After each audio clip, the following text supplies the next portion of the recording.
오늘 금요 기도의 제목은 미국 트럼프 대통령 시대의 영적 의미 이렇게입니다. 트럼프 대통령이 원래 연임을 하지 못하고 바이든 대통령이 되고 그 다음에 4년이 지나서 지금 다시 트럼프 대통령이 시대가 다시 이렇게 왔습니다. 이것은 그냥 그렇게 된 게 아니고 이스라엘과도 관련이 되어 있고 하나님의 주관과 이렇게 섭리가 있는 그 일 이렇게입니다. 그러면은 우리가 이제 트럼프가 미국이 됐다 이런 것도 뛰어넘어서 우리가 교회니까 성경적인 관점, 그 영적인 관점, 왜 이때 트럼프 대통령이 다시 대통령이 됐지? 도대체 하나님은 이것을 통해서 무엇을 우리에게 가르쳐 주려고 하지? 그 의미를 깨달아야죠. 그리고 교회는 그것을 설명할 수 있어야죠. 그래 트럼프 됐으니까 트럼프 좋다 안 좋다 뭐 이런 개념은 그 세상에서 하는 이야기고 당연히 우리도 뭐 그렇게 관점을 가져야 하지만 분명하게 하나님 이 시대에 트럼프 대통령이 다시 되는 것, 또 트럼프 대통령도 오래 합니까? 잠깐 4년하고 끝이죠. 그러면 이 4년의 시간이 도대체 무엇을 의미하는가? 그런 것을 우리가 깨달아 볼 필요가 이렇게 있습니다. 그래서 한번 그런 부분들을 좀 나누고 또 기도 이렇게 하면 좋겠습니다. 이번 주간에 가장 어떤 큰 이슈가 바로 트럼프 대통령이 당선이 됐고요. 작년 11월 달에 그래서 이제 취임을 한 거죠. 취임을 47대 미국 대통령으로. 왜 46대 대통령으로 되지 않고 보통은 미국 대통령 연임을 하거든요. 그래서 8년을 하는데 트럼프는 되지 못했고 이번에 다시 46대가 아닌 47대 미국 대통령이 됐습니다. 근데 그 4년 사이에 많은 일들이 있었어요. 그것과 관련이 되어 있죠. 그래서 미국의 황금기는 지금부터라는 말을 자꾸 이렇게 합니다. 그런데 이제 미국은 전통상 대통령이 어디서부터 시작을 합니까? 예배를부터 이렇게 예배를 드리고 시작을 이렇게 하죠. 그래서 교회에서 예배를 드리고 연방 대법원장 앞에서 취임 선서를 이렇게 하고 그리고 이제 항상 대통령이 미국 대통령 되면 막 이렇게 행정명령 사인을 하는 것이 뭐 일처럼 늘 하잖아요. 바이든 대통령 때도 그랬고 이번에 또 트럼프 대통령 때도 엄청난 어떤 행정명령들을 이렇게 내렸죠. 그 중에 큰 이슈 중에 하나가 파리 기후협정도 이렇게 탈퇴했다. 뭐입니까? 기후협정 하면서 막 탄소세 거두려고 하고 그런 거 다 가짜라는 거예요. 우리는 막 다 그런 줄 알고 그런 줄 알았더니 그런 거 아니라는 거예요. 다 몰아간다는 거예요. 그냥 다 돼버렸어요. 이게 우리는 세상에서 이렇게 말하는 것들이 다 진실인 것 같지만 그렇지 않은 것도 많다는 거예요. 여러 가지 어쨌든 행정명령에 대해서 사인을 이렇게 했고요. 그리고 이제 이런 단어 그 문장이 이렇게 나옵니다. CBDC는 디지털 중앙화폐죠. CBDC 디지털 화폐죠. 디지털 화폐. 트럼프 2기 때는 CBDC가 이렇게 사망 선고가 됐다. 지금 갑자기 쭉 그 CBDC 모든 나라가 지금 CBDC를 다 준비하고 있어요. 거의 완성 단계고 지금 한국도 한국 원화로 된 CBDC가 지금 실행되고 있죠. 지금 현금 쓰지 않고요. CBDC로 이렇게 하는 일을 지금 하고 있습니다. 한국에서.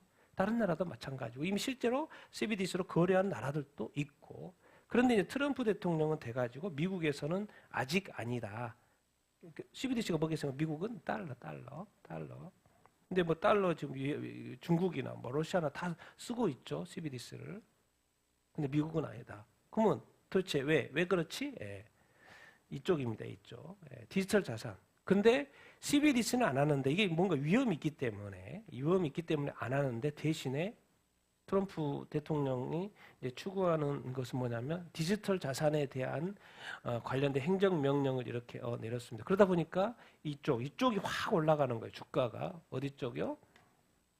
디지털 자산이다 보니까 이 블록체인 기술로 인한 뭐가 확 올라가요? 가상화폐. 그래서 말해요. 미국을 가상화폐 세계 수도로 만들겠다. 그러니까 디지털 달러는 아직 아닌데 디지털 이 자산에 대한 이 수도를 미국을 만들겠다라는 걸로 나가요.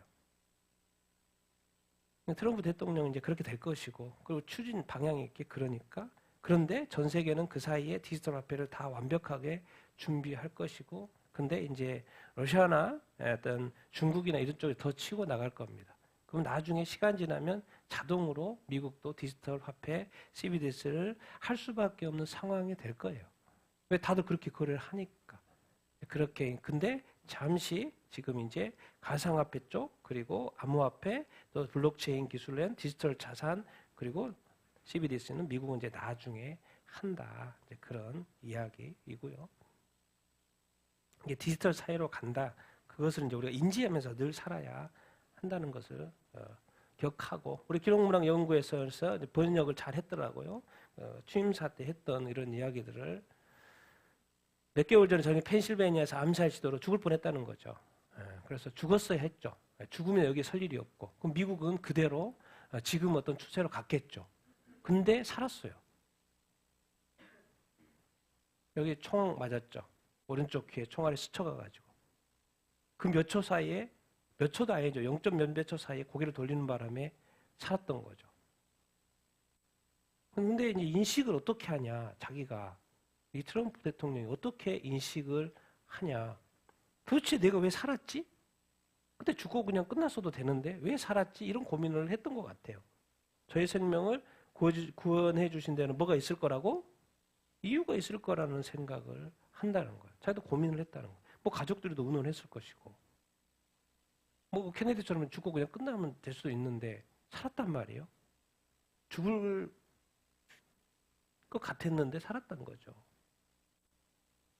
그런데 이렇게 해석을 해요. 본인은 하나님은 미국을 다시 뭐하게? 위대하게 하려고 나를 살려줬다. 이렇게 말을 하고 있어요. 취임사에서 미국을 다시 위대하게. 미국을 다시 위대하게 한다라는 그것은 뭐지?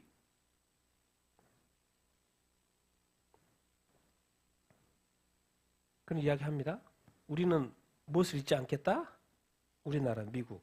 특히나 이제 트럼프 대통령이 미국 우선주의를 늘 표방하기 때문에 우리나라를 잊지 않을 것이다. 그리고 이제 놀랍게도 뭘 이야기해요? 헌법을 이야기해요. 이게 이 나라는 헌법이 사실 이제 헌법이란 게 뭡니까? 뭐에 기초합니까? 성경에 기초하죠. 미국이란 나라는 어떤 나라예요? 개신교 국가예요. 유럽에서 메이플라워 타워가 와가지고 카톨릭의 비판을 피해서 미국에 와서 세운 기독교 국가, 개신교 국가죠. 그러니까 모든 시스템들이 다 기독교적, 개신교적인 그런 거예요. 거기 바탕에 뭐를 만든 거예요? 헌법을 만든 거죠. 그래서 기독교 국가이지만 자유주의 국가예요. 자유민주주의고 법치주의예요. 왜? 하나님이 성경은 말씀이라는 법을 주셨고 그 법을 지켜 행하라, 순종해라. 법치주의잖아요. 그대로 이 헌법에 기준한 법치. 그래서 표현의 자유가 있고, 그러면 또 미국만큼 자유로운 거 어디가 있어요? 우리나라처럼 우리도 자유주의니까 뭐 자유롭잖아요. 헌법을 잊지 않겠다. 이게 뭔가 중심이 있는 거죠. 좋은 표현을 쓰고 있는 거 정확히. 그런데 이제 놀랍게도 자기가 산 것에 대해서 누구하고 연결을 시키냐면 누구가 살려줬다고 생각하는 거예요? 하나님이라. 여기서는 갓은 개신교 국가이기 때문에 하나님입니다. 진짜 성경에서 말은 그 하나님. 이게 트럼프가 잘 믿고 안 믿고를 떠나서 뭐요? 하나님이 내가 절대로 잊지 않을 것이다. 그러니까 우리가 어떤 일이 일어났을 때 그것을 누구하고 연결시키는 것이 중요해요? 하나님하고 연결시키는 게 중요합니다. 어차피 대통령 살았잖아요. 대통령 해도 오래 못해요. 지금 뭐 다른 절대주의 독재 국가에서처럼 막 20년 하고 이런 거 없어요. 미국은 법대로 하기 때문에 뭐요? 딱 정해져 있어요. 그냥 4년하고 끝나야 돼요. 두 번째 기도 하기 때문에 오래 가지도 못하죠. 잠깐 하는 거 잠깐. 미국도 잠깐 어떤 좋은 일이 있는 거예요 지금. 근데 그것을 트럼프는 어쨌든 자기가 산 게 잠깐일 수 있지만 하나님을 기억한다는 거죠.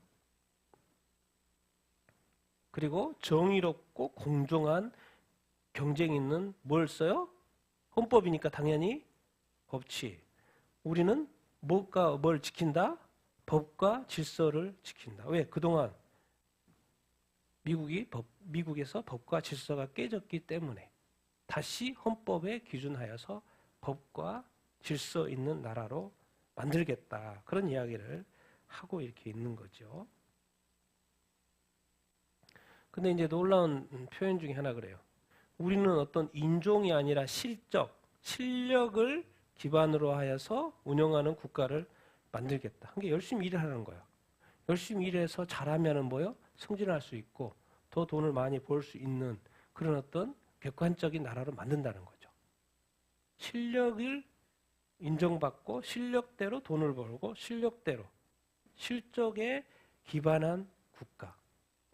인맥이 아니고 자기가 좋아하는 그런 거 아니고 아무 상관없이 뭐요? 인종에 상관없이 흑인이든 백인이든 상관없이 황인종이든 상관없이 뭐요? 실력이 있으면 뭐 월급 더 받고 더 승진하고 지금까지 미국이 그랬죠. 그 흑백 갈등은 이렇게 있어도 이게 아주 상식적인 국가로 가는 거예요. 그냥 아주 상식적인 국가. 그럼 반대로 생각하면 뭔 말이에요? 지금까지는 상식적이지 않았다는 그 말인 거죠. 그 중에 한 가지가 자기가 말했죠. 취임사에 트럼프 대통령이 성별은 뭐밖에 없어요? 남녀밖에 없다. 그리고 사회적인 성이라는 것은 있다 없다? 없다. 없으니까 끝내버린다. 이것은 지금까지 이렇게 지금 이 세계 흐름에 있어서 아주 정반대의 지금 말을 하고 있는 거예요. 이렇게까지 해야 되나? 그냥 미국만 위대하게 만들면 되지. 이 지금 사회성, 이 전대, 젠더 이렇게 문화, 동성결혼 문화 지금 2000년대에 딱 들어와가지고 동성결혼 합법화가 지금 벌써 몇 개, 38개 국가가 돼가지고 마음껏 결혼하고 막 이런 시대가 됐어요. 그래서 막 나라마다 막 동성애자들이 막 너무 많아요. 그래 지금 이제 아시아까지 오늘 또 이따 태국 이야기하겠지만은 예? 엄청나게 지금 아시아까지 동성 문화가 쫙 퍼져 있는데 세계가 지금 이렇게 됐는데 미국은 오늘부터 젠더 없다. 제3의 성 없다. 그냥 남녀만 있다. 이게 무슨 관점인 거예요? 성경의 관점이죠. 어떻게 이렇게? 저는 깜짝 놀랐어요. 어떻게 이렇게까지 이 시대 그런 시대가 아닌데 이렇게까지 말을 할 수 있는 뭐 자신감이면 자신감이고 어떻게 이렇게 성경적인 어떤 관점에서의 성별을 이야기한다? 깜짝 놀랄 일이죠. 그만큼 뭐예요? 지금 이 세상이 어떻게 됐다는 거예요? 이 성경적인 남녀의 성의 관념이 다 무너졌다는 거예요. 전 세계. 그러니까 이것이 희한하게 들린 거예요. 원래 이게 맞는 것이고 교회에서 설교하는 내용이어야 되는데 교회에서는 설교를 안 하고 어디서 누가 하는 거예요 지금?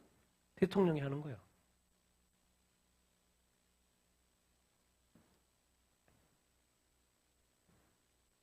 인종, 성별을 사유화하는 이 시도 다 끝내겠다. 인종을 불문하고 가치에 기반한 사회를 만들겠다. 우리 아이들에게 우리나라를 사랑하고 역사를 존중하고 위대한 미국 국기를 항상 존중하도록 가르칠 것이며 비판적인 인종 이론들 그리고 트랜스젠더 이런 광기들을 완전히 사라질 것이다. 원래 없는 거죠. 성경적으로. 그리고 이것은 성경에서 또 이게 죄로 여겨지는 그런 것들. 과연 이것이 다 실현이 될 수 있을지 없을지. 그런 대통령으로 있기 때문에 그걸 또 이 트럼프 시대에는 가능할 수도 이렇게 있겠죠. 근데 이미 미국 사회에도 대법원에서 연방 대법원에서 동성결혼 합법화가 됐기 때문에 주마다 또 그것을 찬송하는 주지사가 있고 또 주 법원들이 있기 때문에 이미 뭐 동성애자도 있죠. 그런데 그 문화 속에서 다시 트럼프 대통령이 남녀만 인정하겠다? 지금은 이제 취임이니까 뭐 좀 조용하지 조금 시간 지나면 또 엄청나게 싸움이 있겠죠.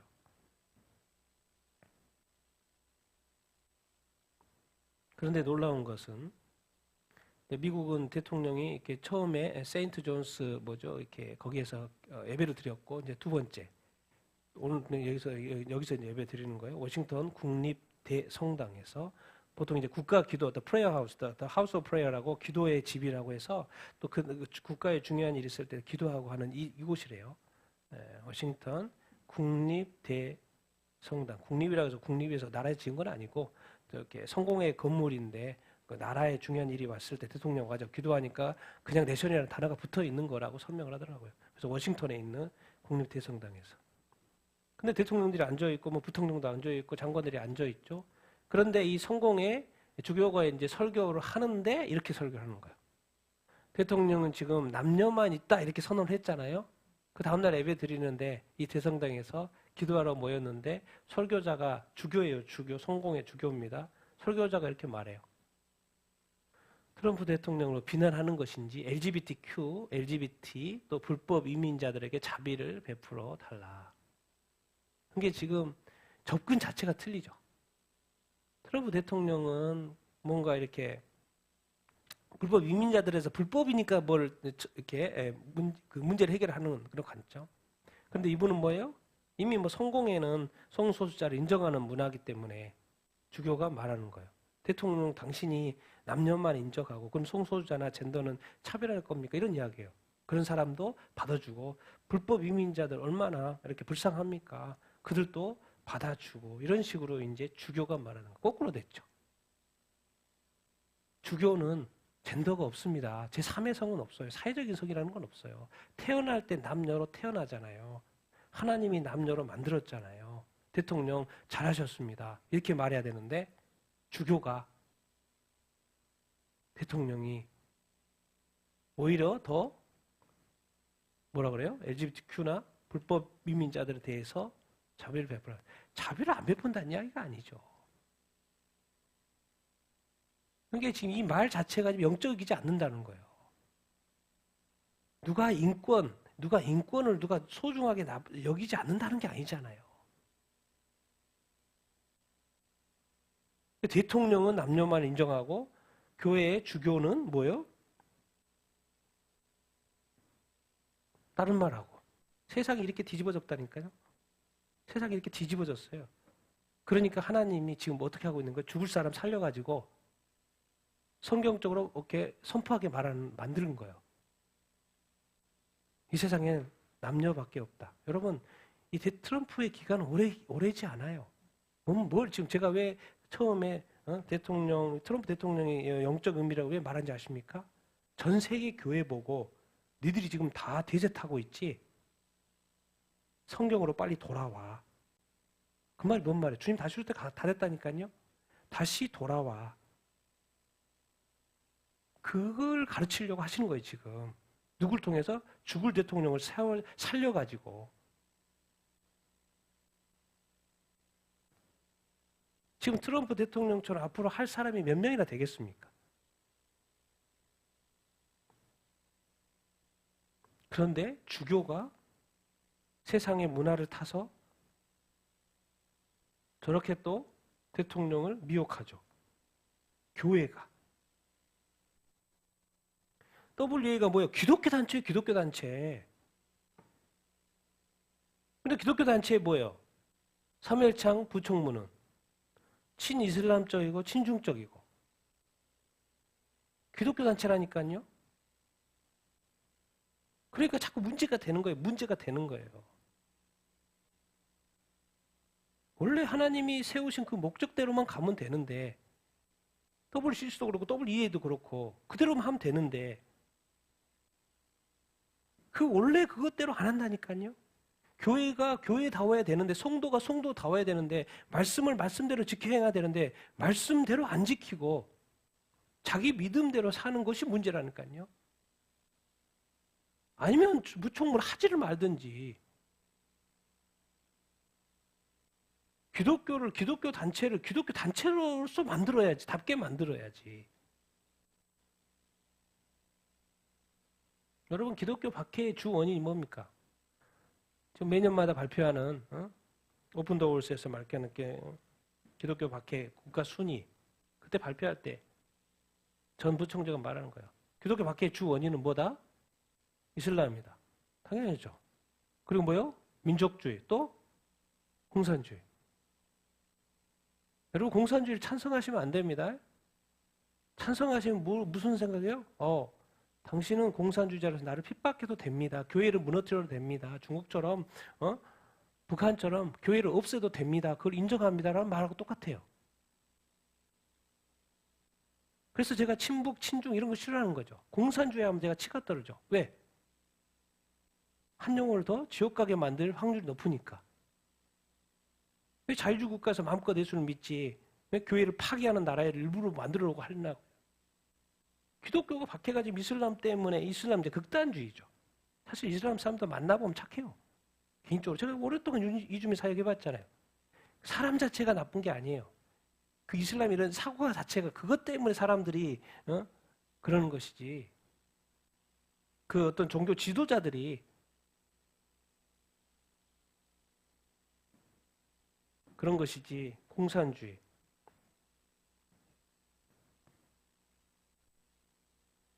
여러분 이 트럼프 대통령이 갑자기 취임식 그 당일이죠. 주한미군과 갑자기 영상으로 통화했죠. 왜 통화했을 것 같습니까? 뭐 김정은 잘 있냐 이렇게도 물어보고 김정은 잘 있냐고 말하면 할수록 더 두렵죠. 사실은 김정은의 입장에서는 만나고자 하지만 만나는 것이 두렵죠. 왜 옛날에도 만나고 엉뚱한 이야기 해가지고 토라졌지 않습니까? 베트남에 와가지고 다 알고 있고 잘 있냐고. 근데 이상하게 한국을 언급을 했어요. 처음으로 주한미군, 한국. 괜히 그런 게 아니죠. 한국이 중요하기 때문에 그렇습니다. 그리고 우선순위에 따라 외국 정상과의 첫 통화에 누구와 통화했다고요? 사우디는 막 6천억 달러를 막 투자한다고 막 말해요. 저 800조인가 그래? 800조인가 그래요. 트럼프 시대에 막 4년 동안 우리가 투자해 줄게요. 뭐 그냥 막 무기도 사주고 뭐 한다는 거죠. 여러 가지 제품도 사주고. 그냥 하루아침에 6천억 달러를 투자하겠다는 말을 하는 거예요, 지금. 근데 앞으로 이 트럼프 대통령에 있어서 사우디는 아주 중요합니다. 왜 중요해요? 아브라함 협정 때문에. 중동의 평화를 가져오는 중요한 역할을 할 이스라엘과 평화, 카타르가 중동의 평화를 가져오는 중심력. 왜? 이란은 어차피 약화됐기 때문에 약화됐고 이제 사우디하고 더 이제 가까이 지내겠죠. 그러면서 아브라함 협정을 더 강화시킬 거. 이건 뭐와 관련돼 있냐면 이스라엘 평화와 관련돼 있죠. 다 이게 그냥 하는 게 아닙니다. 다 뭔가 뜻이 있고 그림이 있는 것이죠.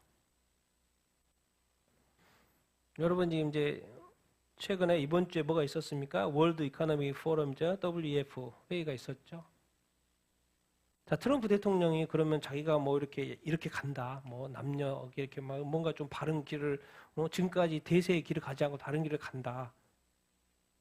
그럼 이런 WEF나 이런 데서는 그럼 뭘 추구할 거야? 앞으로는 AI 시대 올 수밖에 없죠. 그러니까 기업의 60%가 내년 최대 영향력이 AI다 이렇게 말하는 것이고요. 근데 여기서의 꿈꾸는 자, 지금 EU 수장이죠. EU 수장이 이제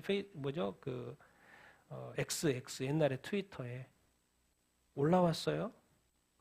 컴플레인 한다. 이 수장이 말해 뭘 컴플레인 하지? 뉴 코퍼레이티브 월드 오더. 앞에만 뜨면 뉴 월드 오더예요.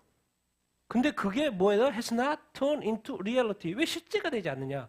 신세계 질서가 왜 실제가 되지 않느냐? 그걸 불만을 토하고 있어요. 왜 아직도 이렇게 경쟁적으로 이렇게 막 이렇게 나아가지? 여러분 영어라고 너무 어려워하지 마셔요. 그 밑에 번역하기 있어요. 번역하기.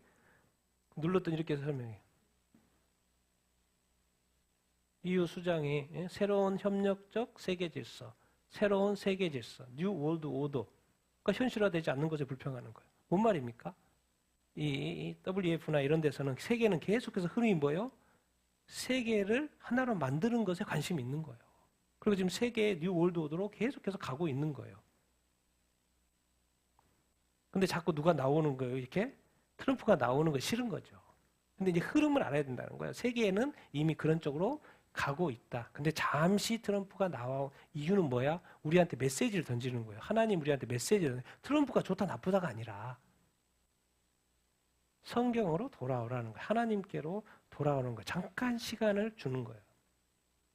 과연 너의 삶이 성경적이냐?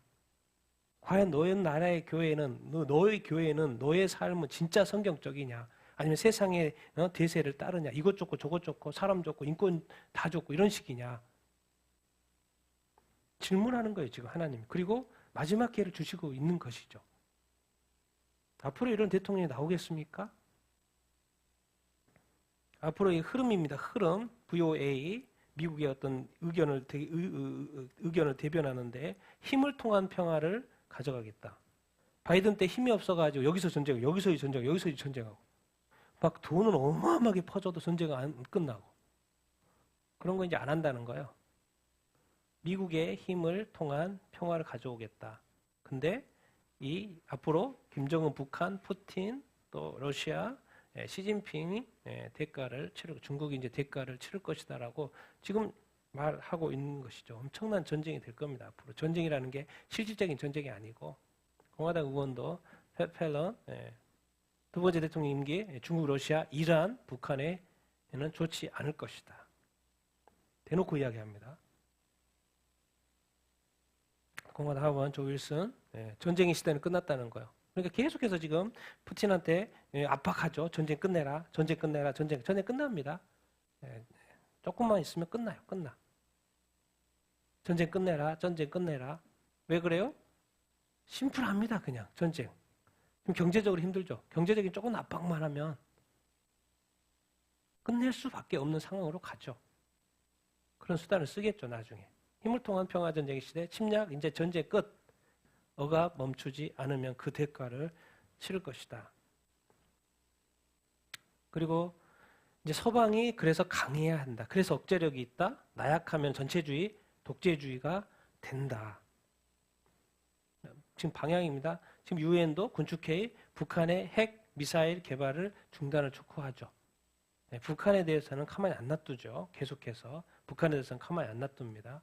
방향이에요. 트럼프 중국에 계속 관세 10% 때린단 말이 거기 왜 뭐가 관련되어 있냐면 펜타닐이 유입이 돼요. 왜? 중국의 펜타닐이 멕시코하고 또 위로는 캐나다하고. 그래서 지금 미국은 펜타닐이 엄청나게 이슈가 돼 있잖아요. 그러니까 그거 안 하면은 10% 때린다. 10% 때리면 그란도 지금 경제 안 좋은데 박살납니다. 박살나요. 여기서 이제 앞으로 우리나라와 관련해서 중국과 전략적 경쟁을 하고 해야 되는데 미국에서 해야 되죠. 근데 누가 중요하다는 거예요? 한국이요. 제가 계속 그분들 미국에서 말합니다. 한국이 동북아에서 미국에게 가장 아주 중요한 매우 중요한 협력국이다. 헤리티지 재단 많이 들어봤죠? 많이 들어봤을 거예요. 미국의 어떤 싱크탱크처럼 전략을 짜는 또 전략을 또 이렇게 제안하는 헤리티지 재단 선임 연구원이 말해요. 방위 산업에 있어서 매우 발달한 한국과의 협력이 강화가 뭐하다? 필요하다는 거예요. 그러니까 지금 미국의 싱크탱크들이 누구를 중요하게 생각하다는 거예요? 한국을요. 그래서 우리가 미국하고 한국하고만 강해지면요. 정말 엄청난 혜택을 트럼프 시대에 누릴 수 있게 될 것 같아요. 이 흐름상 보면. 그러니까 지금 어떻게 가느냐가 중요하고. 근데 또 한 가지 이제 중요한 것이 왜 트럼프가 재선되지 않았을까? 바로 왜 연임을 하지 않았을까? 그리고 왜 지금 됐을까? 그리고 트럼프가 없는 사이에 뭐가 일어난 거예요? 하마스가 이스라엘에 침공한 거예요. 그래서 15개월이 지났어요. 15개월이 딱 지나니까 하마스도 거의 아웃되고 헤즈볼라도 아웃되고 시리아도 붕괴하고 뭐 이란도 약화되고 그리고 지금 뭐 어디까지 손들었어요? 후티 반군까지 손들었죠. 그리고 어디까지 온 거예요, 이제? 하마스도 이제 인질협상이 돼가지고 지난주부터 이번 주 주일이었나요? 네, 그때부터 인질 교환이 시작이 된 거죠. 이게 사실은 뭔 효과냐면 트럼프 효과인 거죠. 정확히 말하면 트럼프 효과예요. 근데 타이밍이 너무 정확하다는 거예요. 타이밍이 놀랍다는 거예요. 타이밍. 지금 19일 날 오후 5시 국제 적십자 차량 인질 3명 태우고 와가지고 인질 3명 여자 인질 3명 옮겨 다른 적십자 차량으로 옮겨 타고 그리고 뭐죠? 국경을 통과해가지고 국경 검문소를 통과해가지고 어디요? 며칠 만에 하마스가 기습한 지 471일 만에. 사실 이 사람들은 자기가 죽을 거라고도 생각했겠죠. 살아있는 것이 대단하거든요. 많은 사람 죽어버렸으니까. 살아 있었던 게 감사한 일이고. 그리고 이때까지 온 거죠. 트럼프가 대통령 당선될 때까지 왔고 막판에 지금 됐고 휴전 협상이 됐고 인질 협상이 됐고 지금 살아 돌아오고 있는 거 15개월 만에. 그나마 이 사람들은 이제 멀쩡한 사람이죠. 그래서 헬기 태우고 이제 가는 거죠. 테라보비로 가는 것이고 그래서 이제 가족들하고 만나고 기쁨과 안도의 어떤 눈물 하는 것이고. 그런데 이제 이 중에 이 여자분은 2개의 손가락이 잘렸죠. 잘린 것은 하마스 총격 그때 10월 7일 날 손가락 2개가 잃었던 그래도 어떻게 그래서 지금 그나마 지금 손가락만 다쳐가지고 저렇게 돼서 돌아오게 된 거죠. 그런데 이제 저쪽도 좋아하죠. 이스라엘 쪽에서 포로들 많이 잡았으니까. 그래서 팔레스타인도 몇 명 풀어줬어요? 30명. 그러니까 인질 한 명에 몇 명 풀어주는 거예요? 30명 풀어주는 거 돼 있고 이스라엘은 군인 한 명에 몇 명? 50명 풀어주는 걸로 돼 이렇게 협상 조건이 되어 이렇게 있어요. 그러니까 인질이 나올 때마다 이렇게 이쪽에서도 팔레스타인을 많이 풀어주는 거죠. 이쪽도 이번에는 이제 여자하고 10대 팔레스타인 사람들을 이렇게 풀어줘서 저쪽도 기쁜 거죠. 그쪽도 가족이 돌아오는 거나 마찬가지니까. 그래서 이렇게 인질 협상이 됐고 지금 앞으로 이제 1단계 휴전 6주 동안에 계속해서 토요일마다 6주 동안에 토요일마다 매주 토요일마다 차례로 인질을 풀어주고 이제 마지막에는 14명인가 30명이 풀어줄 겁니다. 앞으로 30명 남았으니까 30명인데 마지막에는 더 열 몇 명인가 더 많이 풀어준다고 이렇게 되어 이렇게 있습니다. 트럼프가 되더니 남녀가 다시 돌아오고 성경적으로 돌아오고 또 이스라엘이 갑자기 인질이 풀려나고 이스라엘의 뭔가 좀 이렇게 평화 시대. 왜? 이제는 함부로 이스라엘 못 건드리죠. 당분간 누가 있어요? 트럼프가 있어요. 그야말로 이스라엘의 평화 시대가 지금 사실은 오고 있는 것이죠. 왜? 트럼프가 연임으로 했으면 지금 끝났잖아요. 그럼 또 다른 사람이 됐겠죠.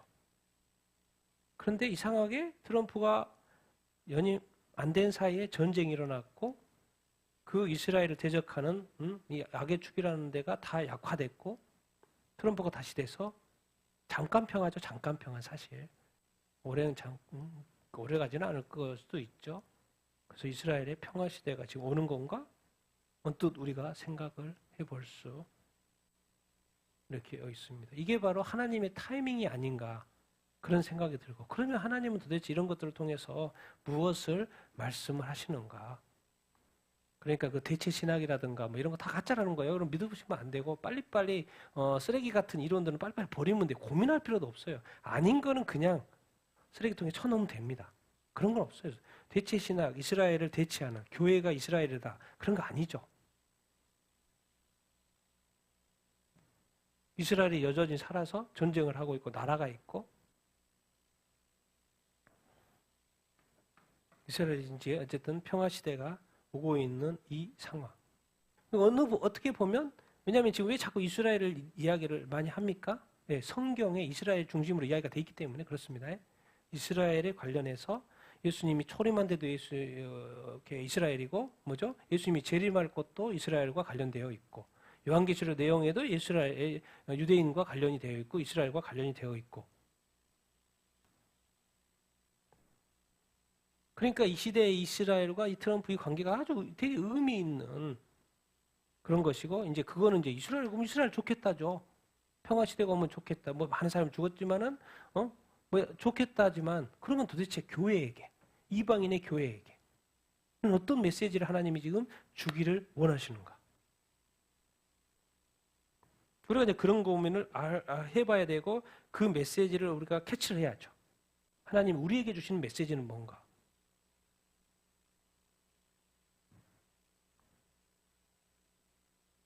미얀마도 지금 군사 정권하고 소수 쿠데타가 일어났었죠. 그래서 군사 정권을 잡았는데 소수 민족 반군하고 중국의 중재로 뭐가 이루어졌다고요?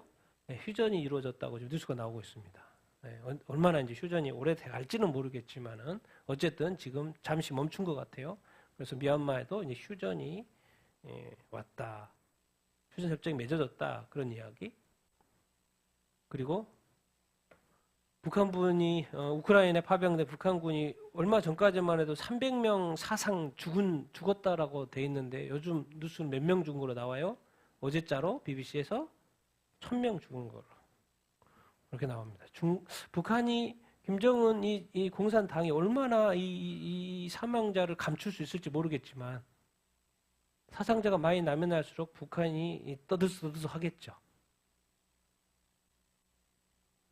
벌써 죽은 사람만 1000명이라는 뉴스가 나오고 있습니다. 그래서 인터뷰 맨날 나오잖아요. 자기는 그 전쟁하러 간지도 모르고 거기 갔다. 갔더니 전쟁 시키는 거죠. 속이고 간 거죠. 그러니까 그야말로. 또 이 사람이 17살인지 다른 사람이 지금 두 사람이 잡혔으니까 17살짜리. 뭐 알지도 못한 애들 데리고 간 거죠. 그래서 뭐 총알바지 아니냐 뭐 이런 이야기도 이렇게 하고 있고. 어쨌든 이게 우리는 이렇게 우리도 뭐 여러 가지 일들이 있지만은 북한에서 또 북한 병사들 실질적으로 러시아와 지금 어차피 전쟁이 끝나가야 되고 그걸 압박하고 있기 때문에 최대한의 러시아와 지금 우크라이나가 최대의 폭격을 하는 거죠. 그럼 그 말은 더 많은 사람이 죽을 수 있다는 것이죠. 바로 전쟁은 안 끝나고 뭔가 우위를 차지하려고 할 테니까. 더 많은 사람이 죽을 것을 예상을 할 수 있겠죠. 그러니까 당연히 거기에 파병된 북한 병사들도 더 많이 저것도 뭐 뉴스 나오면은 올해 4월까지 거의 12,000명 다 죽을 걸 이렇게 나오잖아요 지금 뉴스가.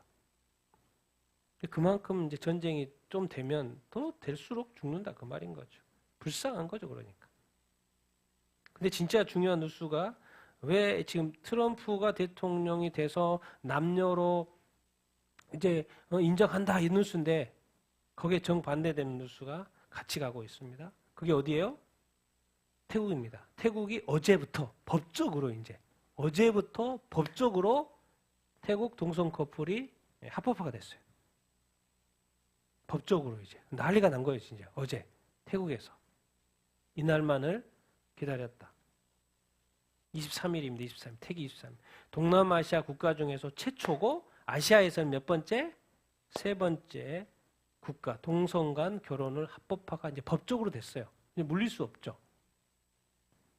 그래서 전국의 행정사무소 해외 태국 대사관 영사관을 통해서도 얼마든지 성수자 커플 결혼 신고가 가능하게끔 되어 이렇게 있어요. 그래서 처음에 기념한다고 몇 쌍 한다고요? 몇 쌍 한다고요? 300쌍. 단체로 한번 첫날이니까 단체로 혼인신고 몇 쌍 한다고 그랬어요? 300쌍 사전 신청을 했다고 전했어요. 근데 몇 쌍 했을까요? 다른 뉴스 보면 태국 동성결혼 합법화 첫날 몇 쌍이 결혼했냐? 이게 이 숨어있던 수많은 사람들이 합법화가 되니까 이제 한꺼번에 다음에 또 있겠죠. 계속 하겠죠. 1800쌍. 자, 태국 총리가 말해요. 모든 사랑은 뭐다? 합법이다. 트럼프가 어떻게 이렇게 성별 남녀 두 개는 트럼프. 그런데 우리는 더 뭐한 마음? 열린 마음을 가지고 있다. 태국이 미국보다 더 열린 마음을 가지고 있다고. 그렇게 총리가 말을 하고 있어요. 그러니까 그는 이제 영적 지도자는 아닌 거죠. 태국 총리이지 영적 지도자는 아닌 거죠. 그러니까 미국은 마음이 닫혀 있고 태국은 마음이 열려 있다. 모든 사랑은 합법이다. 여러분 이제 지금의 이 흐름이 이제 어디까지 온 거예요? 유럽에서 시작을 해가지고 이제 뭐 이렇게 오세아니아 여기저기 다 되고 이제 미국도 동성결혼이 2015년에 다 합법화가 됐고 그래서 그것이 이제 사실 완전히 이제 넘어질 그 타임에 뭐죠? 마지막 한번 트럼프를 통해서 메시지를 던지는 거죠. 같이 망할 건지 하나님께로 돌아올 건지. 여러분 분명히 기억해야 합니다. 트럼프가 된 것은 죽을 사람을 살린 이유는 하나님이 섭리가 있기 때문에 그렇다니까요. 그것은 뭐예요? 전 세계 교회로 하여금 메시지 던지는 거예요. 너는 어느 쪽인데? 주님 다시 오실 때가 됐기 때문에 트럼프를 제가 보는 관점이 너는 어느 쪽인데라고 질문한다고 해요. 모든 교회, 모든 민족의 교회와 모든 성도들에게 너는 어디 쪽인데? 그 영적 싸움이 앞으로 더 있겠죠. 이 대세가 이거니까 큰 싸움이 있을 거예요.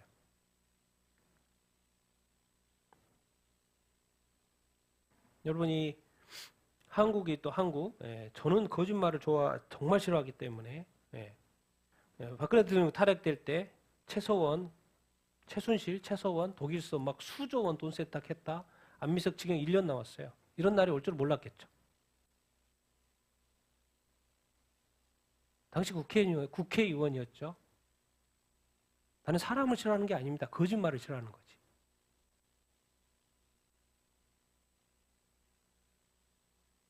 그때 뭐 최순실, 비선실세 막 이런 이야기가 많이 있었고 독일 검찰이 돈 세탁 규모 뭐 수조 원대 도대체 한 사람이 도대체 일반인이 어떻게 수조 원을 가지고 있는지 모르겠지만 그거를 페이퍼 컴퍼니를 만들어가 돈을 빼돌려 가지고 수백 개 다른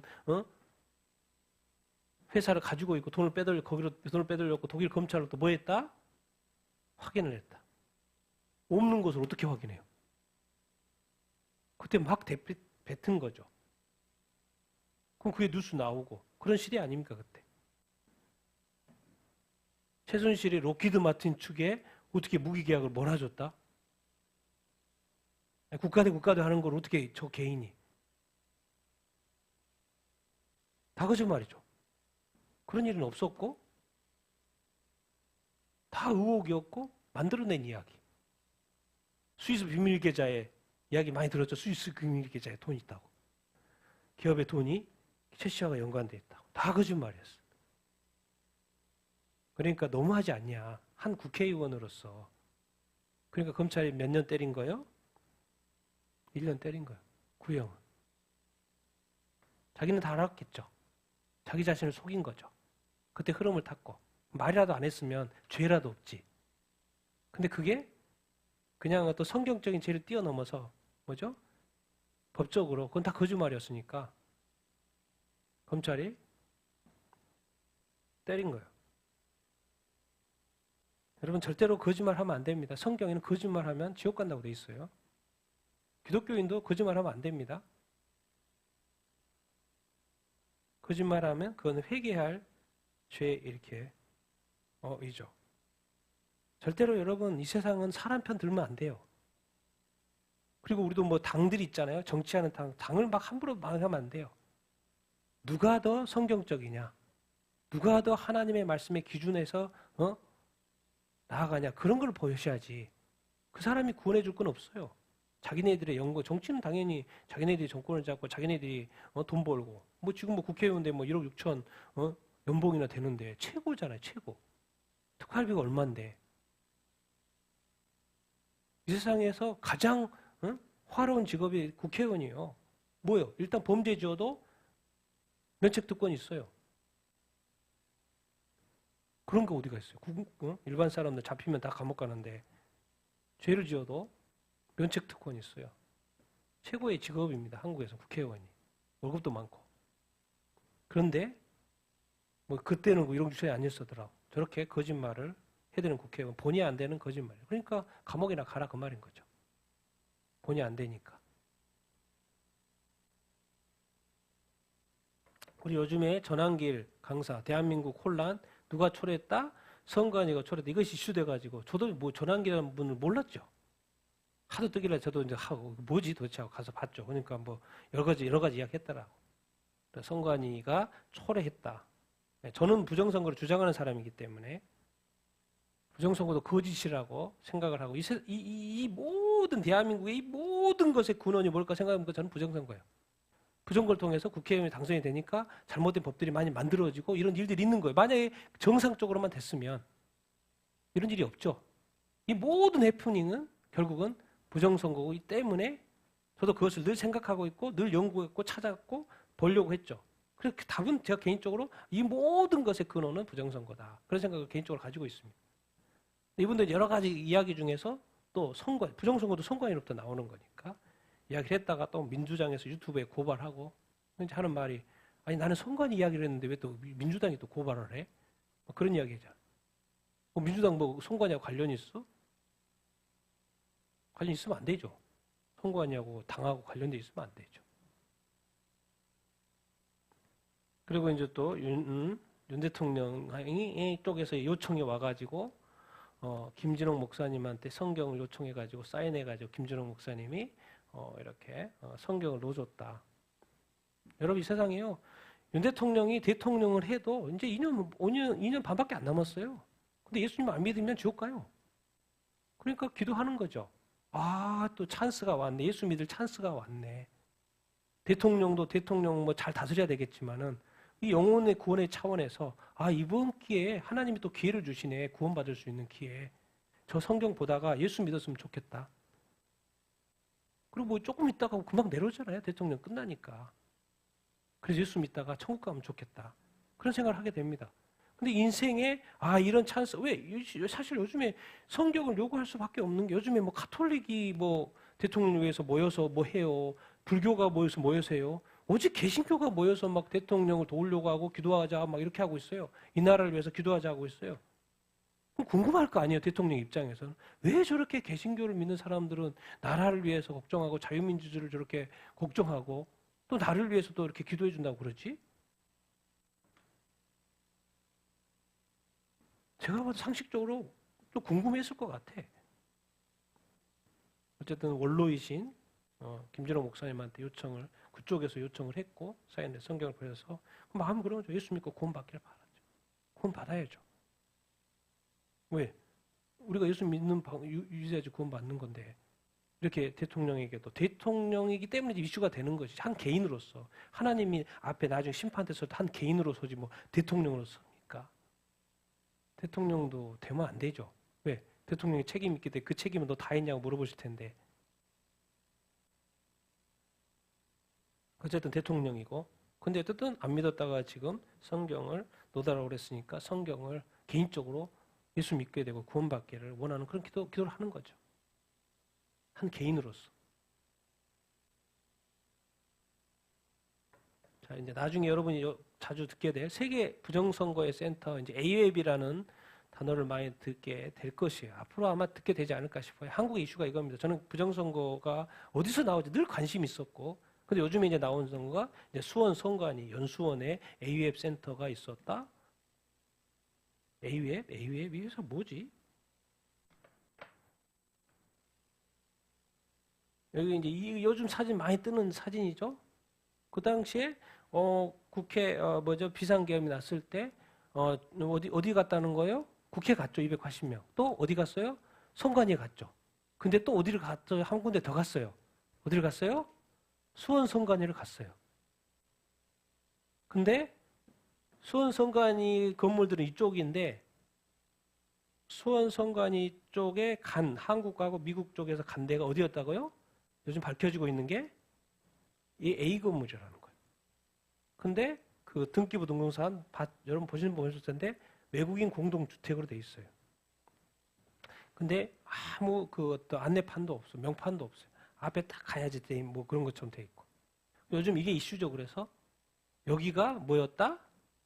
옛날 공사할 때 이름이 AWEB 서울센터였다. 세미나실이었다. 그런데 여기에 이제 누가 있었다는 거예요? 중국 사람들이 있었다는 것이고, 그래서 그때 미국에서 한국 가서 잡아가지고 지금은 평택을 통해서 오키나와에 가 있다. 그런 이야기. 요즘에 조금 더 나온 뉴스는 이제 조만간에 미국 쪽에서 이 간첩들에 대해서 발표할 것이다. 조금 기다리면 됩니다. 뭐 고민할 필요도 없고요. 그냥 기다리면 그런 이야기까지 있으니까 진짜로 잡혔는지 진짜로 이 사람들이 무엇을 했는지는 미국에서 발표를 할 거예요. 그게 사실이면 조금만 기다리면 될 것 같고요. 근데 지금 이슈화 되는 게 AU에 수원 선관위? 그럼 99명을 잡아갔는데 이제는 한국 선거 조작한 중국 간첩이 있고 미국 선거를 조작한 중국 간첩이 있나? 그러면 또 콩고 쪽도 뭐 있나? 콩고 또 선거를 조작한 사람이 있나? 어쨌든 한국 선거 조작한 중국 간첩단을 분리소용한다. 뭐 이런 뉴스가 지금 나와요. 근데 제가 지금까지 궁금했던 것이 해소가 되는 한 가지 뉴스가 나왔어요. 저기 이제 신인근의 국방TV에서 나온 거예요.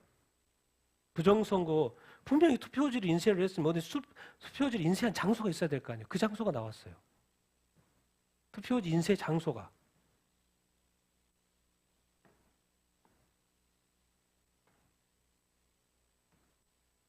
콩고 민주공화국 불법 투표용지 인쇄 한 곳이었어요. 콩고 민주공화국의 투표용지를 한국에서 인쇄한 거죠. 그게 다 연관이 돼 있다는 거예요. AU앱하고도 연관돼 있고 이 장소예요. 성남시에 있고 D업체고 B업체는 인력업체. 그래서 이 사람들의 인력을 이렇게 알바생이죠. 근데 놀라운 것은 알바생이 한테 월급을 안 줬나 봐요. 그것 때문에 밝혀진 거예요, 이게. 월급을 안 줘가지고 사진을 찍었는지 사진을 올린 거예요.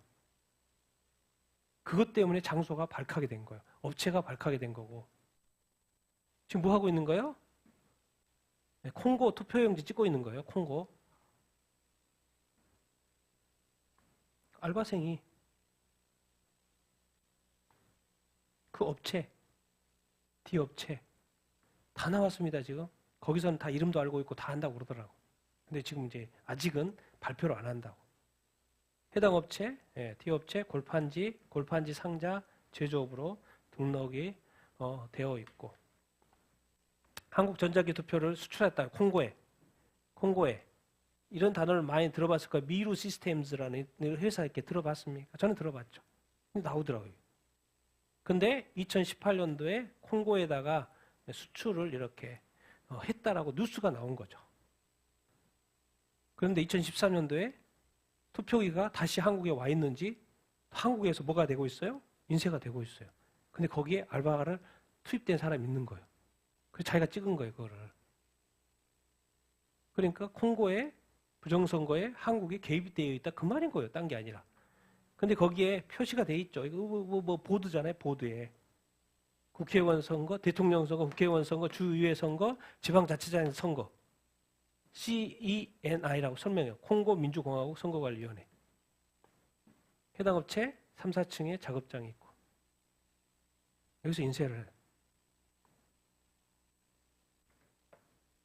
자, 그래서 돈 못 받은 알바생이 안양하고 성남하고 투표용지 알바한 사람 임금 체불방을 만든 거예요.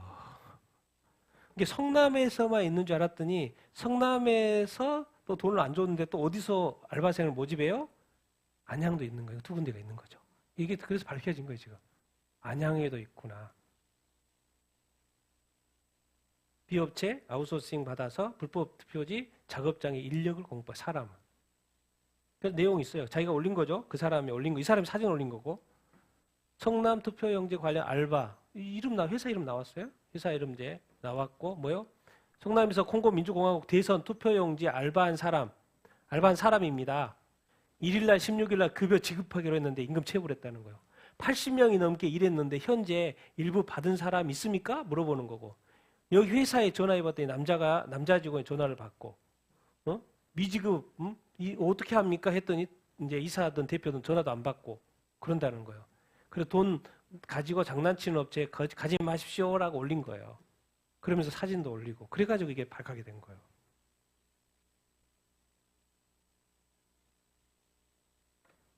사진이고 건물 사진까지 다 파악을 했다고 거기서. 업체까지 이름까지 다. 그리고 이게 지금 콩고 사진 투표용지 이제 상식적 흐름상 투표용지를 인쇄를 하고 여기서 도장을 찍든지 하겠죠. 여기서 찍든지. 그걸 가져가는 거죠. 그리고 그걸 투입하는 거죠. 근데 그것을 대통령 선거부터 쭉쭉쭉 했다는 거예요. 근데 그것이 어디라는 거예요? 장소가? 한국이라는 게 놀랍다는 거죠. 성남에서, 안양에서. 나중에 이제 조사하면 나오겠죠. 건물이 다 있으니까. 이제 이런 것들이 알바 돈을 안 줘가지고 지금. 제가 이제 궁금했던 거 이거죠. 옛날에 그 투표에서 2020년대 총선을 했는데 어떻게 빵박스에 이거죠? 빵박스에 어떻게 이 투표지가 들어있지? 이거는 이제 원래 선관위 투표용지. 근데 이거 왜 빵박스 삼립 빵박스에 어떻게 투표용지가 들어있지? 이 투표용지는 뭐지? 또 왜 또 해필 삼립? 그래서 그때도 의문이 있었죠. 왜 어떻게 삼립 빵박스에 저게 투표용지가 같은 선관위 보관실에 저게 들어있을 수 있지? 삼립은 도대체 어디서 왔지? 그게 이번에 그래 삼립이라고 돼 있죠 분명히. 확대한 거고요 이거를 삼립이라고 돼 있죠. 왜 하필 삼립이죠? 그때도 왜 하필 삼립이지? 다른 상관도 많을 텐데 왜 삼립이지? 그 업체가 어디 있냐면 여기 있어요. 여기가 뭔지 아세요? 네, 삼립 회사 빵 공장이에요. 그러니까 여기에서 박스 외주를 줘서 저 업체에서 뭘 한 거예요? 삼립 빵 공장 박스를 제조한 거예요. 그러니까 이 회사에서는 뭐가 많아요? 삼립빵 회사가 박스가 많이 있겠죠. 그러니까 이제 의문이 조금 풀리는 거예요. 어떻게 삼립빵 박스가 선관위에 들어갔냐? 왜냐 그 회사에서 뭘 했던 거예요? 삼립빵 회사 가까워 1.2km밖에 안 된대. 그래서 이제 약간 의문이 풀렸어요. 여기까지 의혹이 아직까지 의혹이에요. 나중에 또 발표지겠죠. 아직까지 의혹이에요. 아직까지. 그런데 한 가지 이제 의문이 풀린 거죠. 그때 왜 삼립이었지? 왜 삼립이었지? 정말 이게 진짜 이게 부정선거가 이렇게 됐으면 진짜 콩고도 다른 아프리카의 많은 어떤 뭐죠? 몇 개 나라 다 AI와 관련돼 있거든요. 거기는 다 부정선거가 있었어요. 그럼 대한민국도 지금 이게 지금 이거는 또 뭐 여러 가지 뭐든지 지금 다 드러나고 있는 거 다 드러나고 있어요. 다 드러나고 있고 이제 결정적으로 미국도 중국이 분명히 했을 것이다. 근데 요즘에 이제 미국에서 나오는 게 뭡니까? 분명히 그 바이든 대통령 4년 전에 대통령 선거할 때 분명히 한국에 대한항공 비행기를 통해서 투표용지가 왔다는 거예요. 그리고 사진이 났잖아요. 그러면은 이게 지금 다 연결이 돼요. 인쇄는 어디서 했다는 거예요? 한국에서 했다는 거예요. 그리고 대한항공 그러니까 대한항공에 간 거지. 이게 지금 아직까지는 의혹이에요. 근데 제가 볼 때는 조만간에 미국이 정말 그 99명 간첩이 맞으면 뭐 또 여기 신문 어느 신문사에 곧 발표한다 그러니까 한번 봅시다. 그게 어떻게 돌아가는지. 여러분 우리는 열심히 저도 이제 개인적으로 열심히 사역하고 있고 여기 하고 이렇게 있지만 제가 또 개인적으로 막 이제 거짓과 이렇게 부정 이런 걸 싫어하기 때문에 또 관심 있었고 이 부정선거에 관심 있었고 저도 계속 그렇게 보고 있었지만 요즘에 막 이런 일들을 밝혀지는 걸 보고 아직은 의혹이지만 뭐 조사에서 나온 게 아니니까 여러분 그러니까는 뭐 미국도 문제고요. 유럽도 그렇고 유럽 교회도 문제예요. 그럼 또 한국도 이렇게 문제죠. 그래서 놀랍게도 지금 한번 또 기회가 한국에 다시 한번 오고 있는 것이 아닌가 그런 생각. 그래서 짧습니다. 근데 이제 관심은 그래도 제가 가지금 저는 뭐 목사기 때문에 관심 어디에 교회예요, 교회. 과연 교회에는 죄와 동조하지 않고 정말 거룩하게 정결하게 깨끗하게 살아왔나? 이 세상의 그 대세, 과연 한국에 있는 많은 교인 중에, 교회 중에, 목사님 중에, 성도들 중에 정말 뭐 트럼프가 지금 말한 것처럼 이 세상의 성은 남녀밖에 없습니다고 담대하게 주장한 사람 도대체 몇 명이나 될까?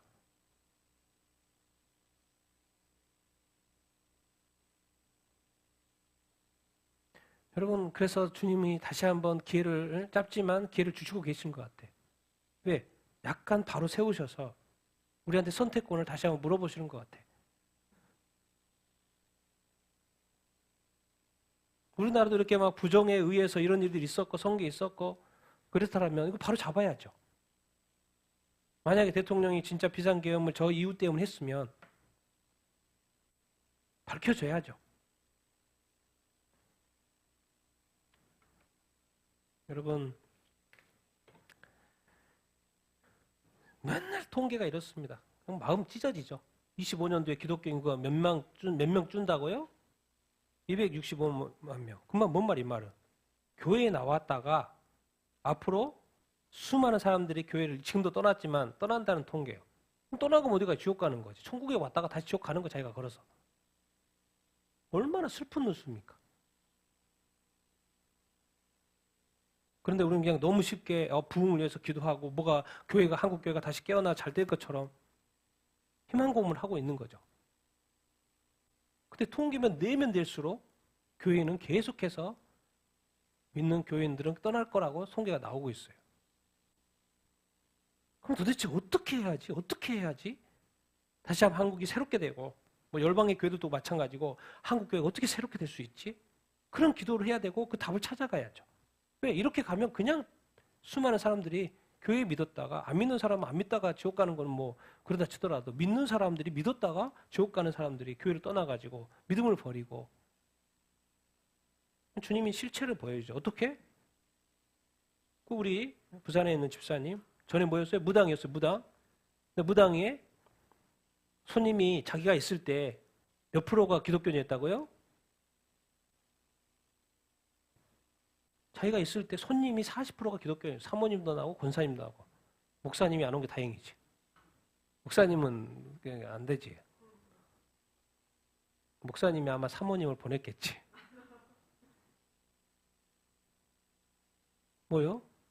이중생활하고 있는 교회가 성도와 목사님과 성도들이 너무 많다는 거. 하나님이 가장 싫어하는 거 하나님을 의지하지 않고 다른 신을 의지하는 건데 그래서 십계명이 딱 못을 박았어요. 나는 다른 신 없다. 그거 하면 안 돼. 이건 죄야. 그랬는데 대한민국의 100%의 크리스찬 중에 40%가 다른 신한테 계속 묻고 있었다는 거. 자기가 믿기 전이니까 이렇게 말하죠. 지금은 믿었으니까 나왔으니까. 그런데 이렇게 많은 그리스도인들이 100% 중에 40%가 무당을 찾았다는 거예요. 하나님이 가장 크게 여기는 죄, 다른 신을 찾아가는 거. 여러분, 그러니까 이 시대의 교회와 성도들이 이중생활을 엄청 하고 있다는 거예요. 더 이상 죄가 아니에요. 그래서 다시 한번 하나님이 진짜 이게 이 기독교 국가, 미국이니까 기독교 국가니까 또 우리 한국이 또 기독교 국가잖아요. 다시 한번 미국을 통해서 또 한국을 또 이렇게 세울 수도 있어요.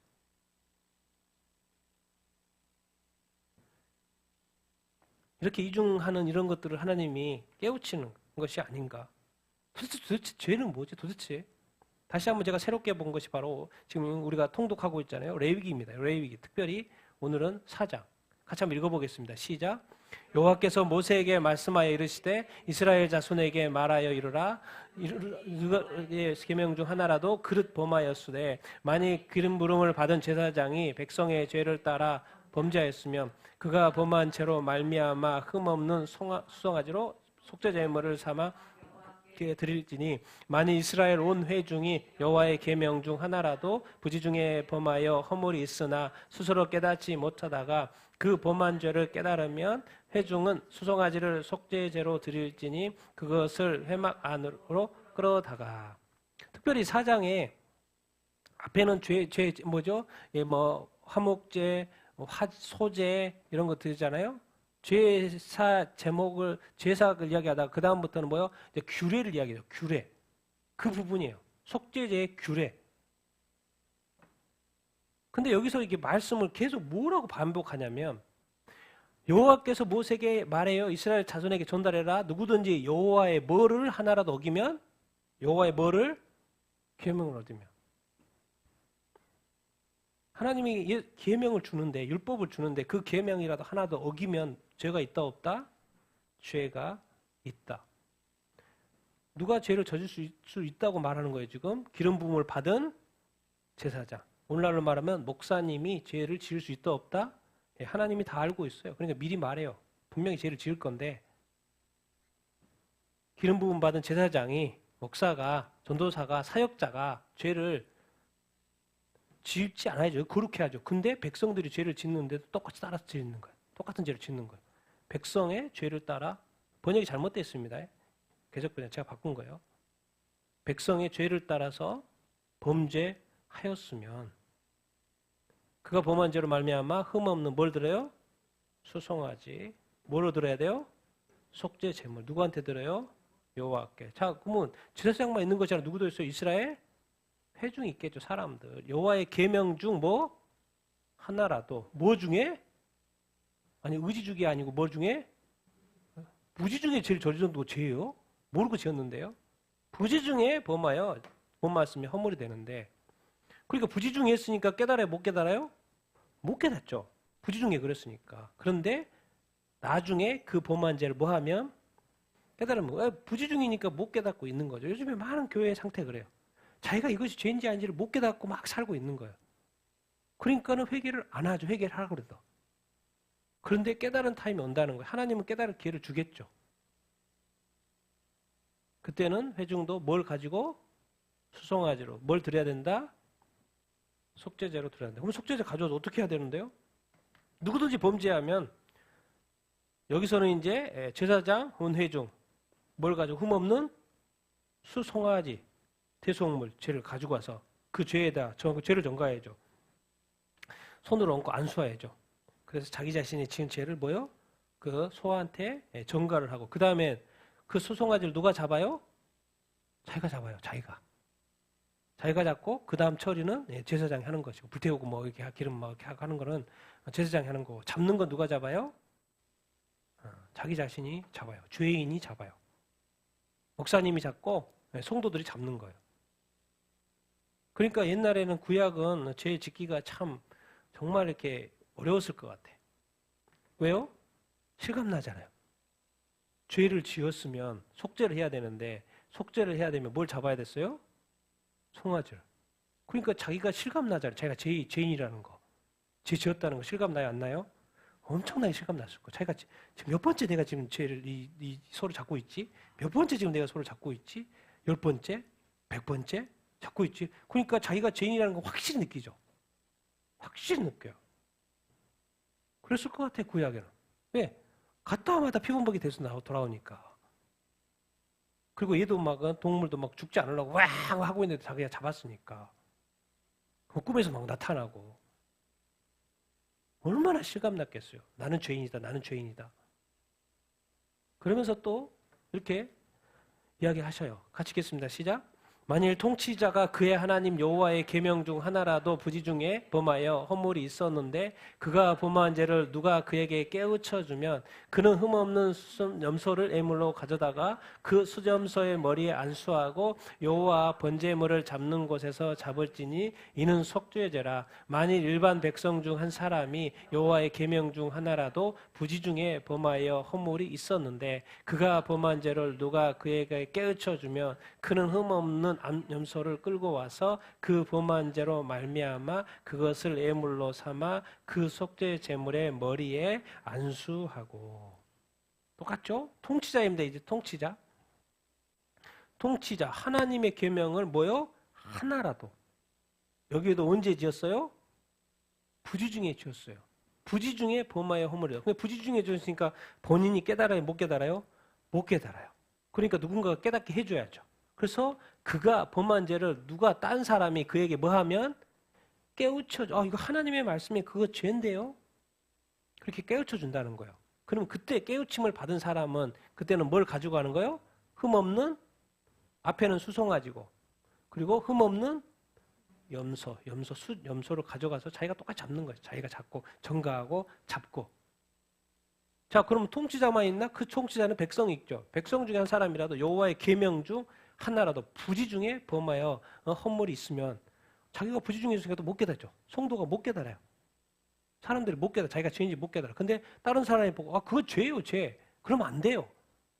그래서 깨우쳐 주면 자기가 그 죄인 줄 알고 그는 흠없는 암염소, 여기도 암염소를 끌고 가서 똑같이 수점서를 잡는 것이죠.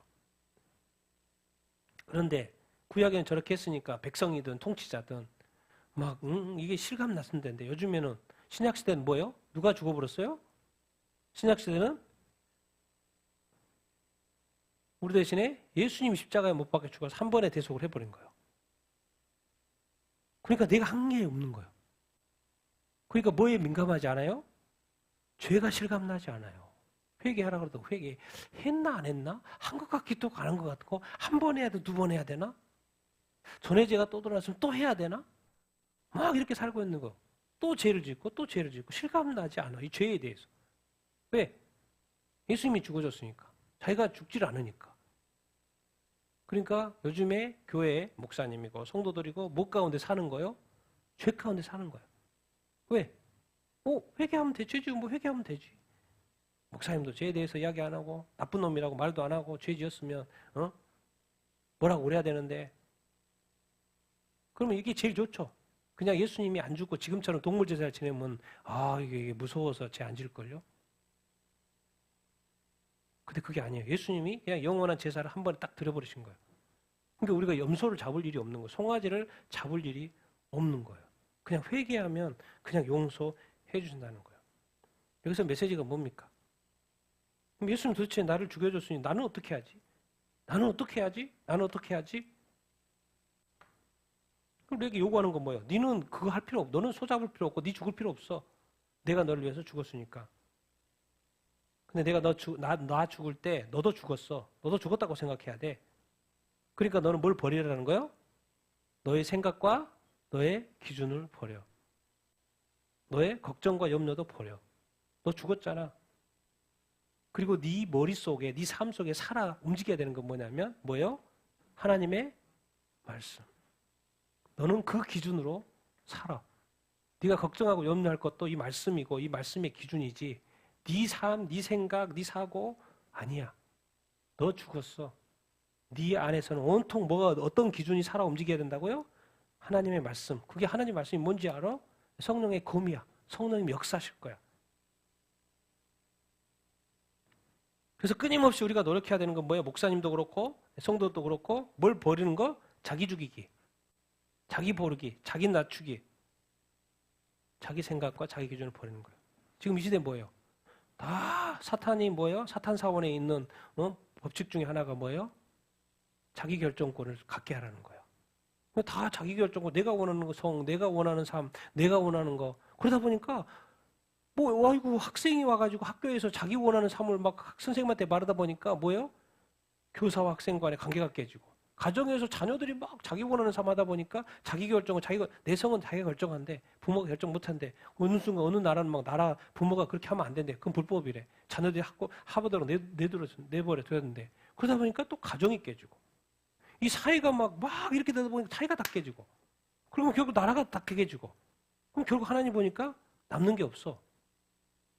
심판할 때가 다 됐나 보다. 그렇게 했는데 그래도 한 번은 더 기회를 줘야지.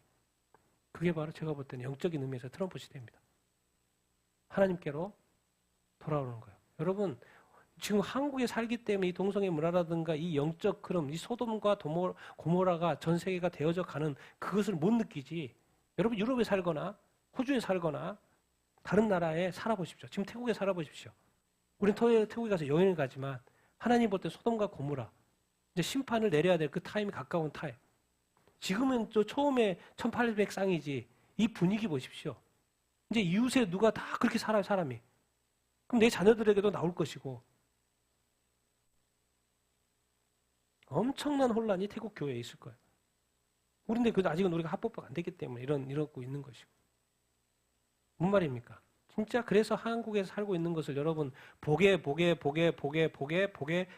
것을 알아야 돼요. 그것을 정말 느낄 수 있어야 됩니다. 그리고 감사하셔야 돼요. 세계는 저렇게 가고 있다고.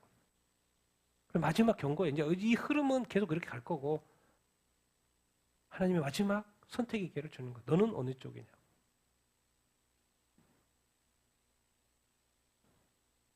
빨리 너 자신 버려야 돼. 네 생각 버려야 돼. 네 결정권 그런 건 원래 없어. 사탄 사원에 붙어있는 사탄의 계명이야. 자기 결정권이라는 것. 하나님의 말씀의 기준에서 너는 선택하는 거죠. 순종할 뿐이지. 네가 나를 버리고 나의 말씀을 버리고 하나님 말씀을 버리고 네가 결정하고 네 마음대로 한다고? 그거 아니라는 것을 다시 한번 우리에게 가르쳐주고 있습니다. 그래서 두려움과 떨림으로 다시 하나님께로 가야 되고 하나님의 말씀으로 가야 되고 그 이 말씀에 순종하려고 하는 그런 생각이 우리에게 있어야 됩니다. 그래서 끊임없이 우리는 우리 자신을 버리는 훈련을 계속해야 돼요. 버린다고 버리는 게 힘들어, 버리는 게 힘들어, 뭐 어떻게 해야지, 어떻게 내 삶이 힘들어, 막 이렇게만 고민하지 말라니까요. 더 나아가서 뭐를 자꾸 채워요, 내 안에? 하나님 말씀으로 채워보세요. 그러면 길과 진리와 생명 되시는 것이 내 안에 막 새롭게 되고 길이 보이고요, 뭐 이렇게 한다니까요.